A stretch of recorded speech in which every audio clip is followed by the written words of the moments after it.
ঘটনার প্রেক্ষাপট নিউজিল্যান্ডের বিপক্ষে ভারতের বেঙ্গালুরু টেস্ট। তখন ইনজুর্ড মোহাম্মদ শামি চোট কাটিয়ে মাঠে ফেরার অপেক্ষায় ন্যাশনাল ক্রিকেট একাডেমি। টেস্ট শুরুর আগে এক প্রশ্নের জবাবে রোহিত শর্মা সংবাদ সম্মেলনে বলে দিলেন, পুরো ফিট না হলে ফেরাবেন না। এতেই চটে যান শামি।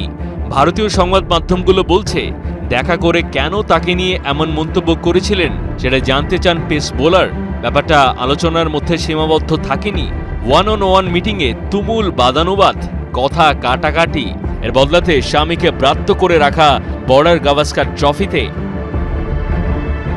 ভারতীয় মিডিয়ার খবর যে কেবল গাল গল্প নয়, বাস্তবতা। সেটা রেফারেন্স হিসেবে আসছে মুশতাক আলী ট্রফিতে দুরন্ত পারফরমেন্স। অলরাউন্ডার হিসেবে চমকে দিচ্ছেন সবাইকে। এর আগে রঞ্জিতও ছিলেন ছন্দে। নিয়মিত ঘন্টায় ১৩৫ থেকে ১৪০ কিলোমিটার গতিতে বল ছুঁড়েছেন। অ্যাডিলেড টেস্টে বোলিং ডিপার্টমেন্টের ভয়াবহ ভরাডুবির পরও কেন থাকবেন না ব্রিসবেনে?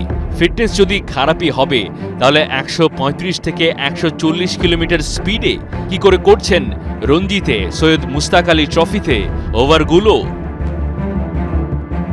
টিমের ভেতরকার দ্বন্দ্ব ফাঁস হয়ে যাওয়াতে ঘোরতর চাপে আছেন রোহিত শর্মা। তবে ব্রিসবেন টেস্টেও মোহাম্মদ শামিকে না খেলানোর ব্যাপারে অনড় অবস্থানে ক্যাপ্টেন। যদি পরের ম্যাচেও ফ্লপ করে বোলিং ডিপার্টমেন্ট, তাহলে শামির সাথে ঘোরতর অন্যায়ের কারণেই হার।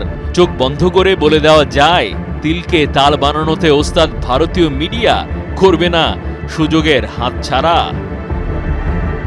মাহাদি হাসান, ৭১।